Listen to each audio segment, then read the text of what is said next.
Hey guys, Paul here. This is my 2014 1200 Super Tenére. I'm going to walk you through step by step how to do the fork seals today. It's a very simple job to do. It's not difficult, not too technical at all. I'm not going to physically do everything, but I'm going to tell you how to do it.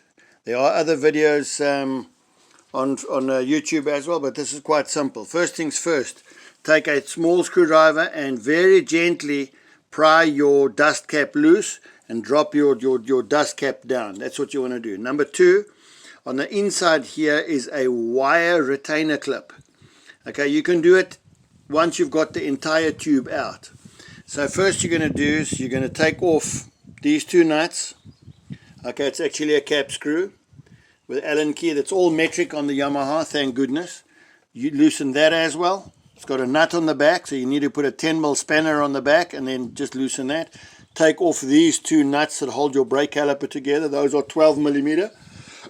Loosen that little clip at the back. There's a little clip there. It's got one little catch at the back, one in front, thereby releasing this. Take your mud guard off.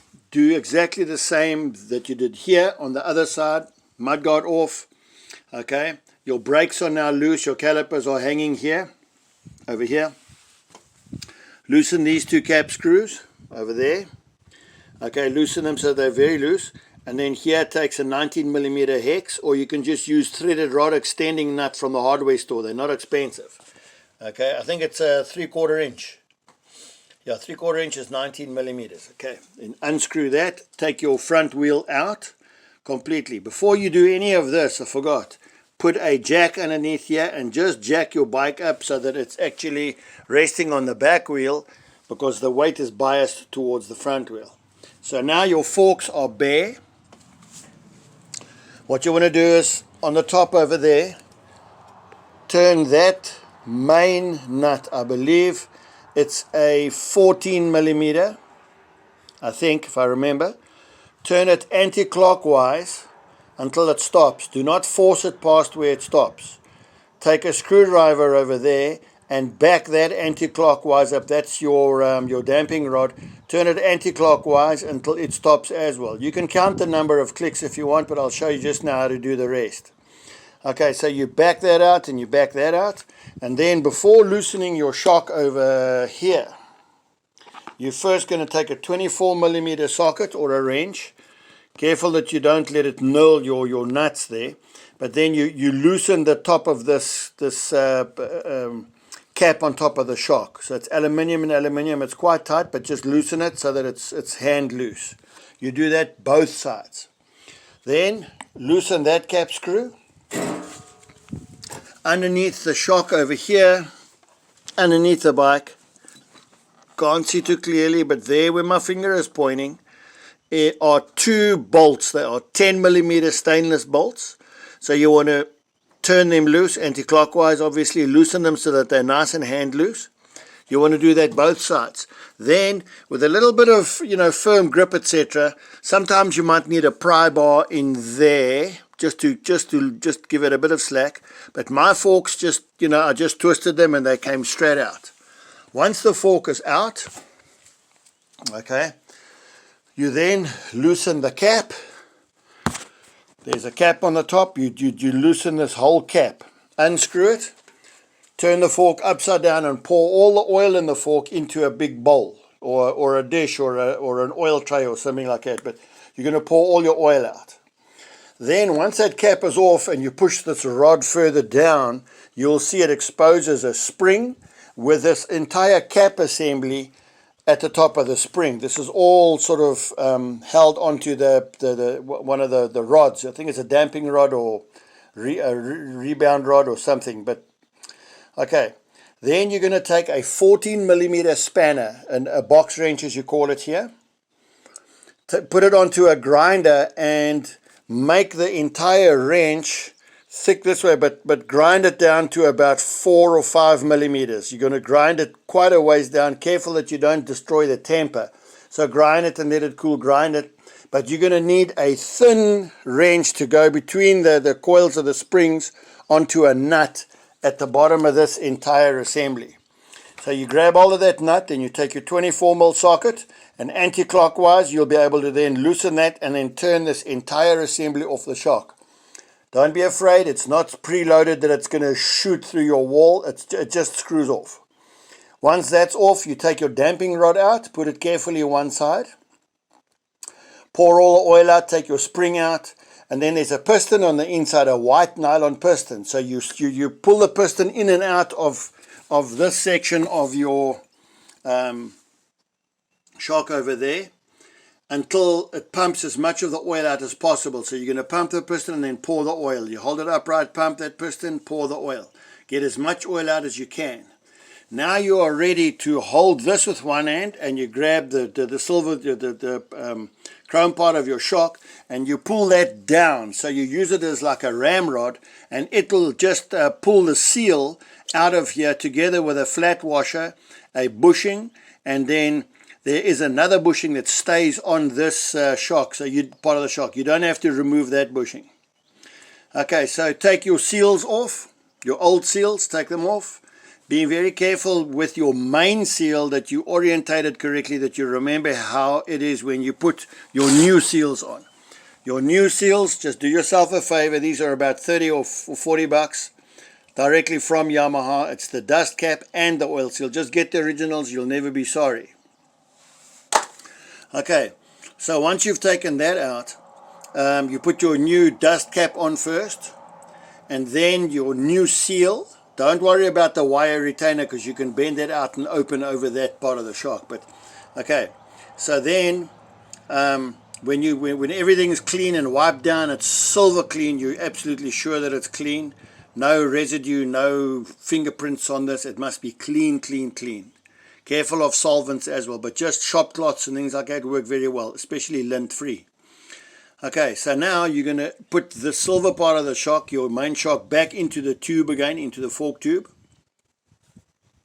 Okay, and then being very careful that big loose bushing goes into a space of its own, but don't worry too much about getting it pressed in because it's a bit of a biatch to get it pressed in. Okay, just put that flat washer that comes behind the oil seal on top of it. Just remember the sequence of how you take stuff out. Then what I do is I pull the shock out as far as it'll go without being overextended. So that if you tap or do any and you scar anything on here with a nylon hammer or anything, that scarring part is so deep in the tube here that it's of no consequence to the actual seal itself. Then I put the new seal, I orientate the new seal in its place. And then what I did is I took one of the old seals, and I just took an angle grinder, you can see there, and I just cut it cleanly in half.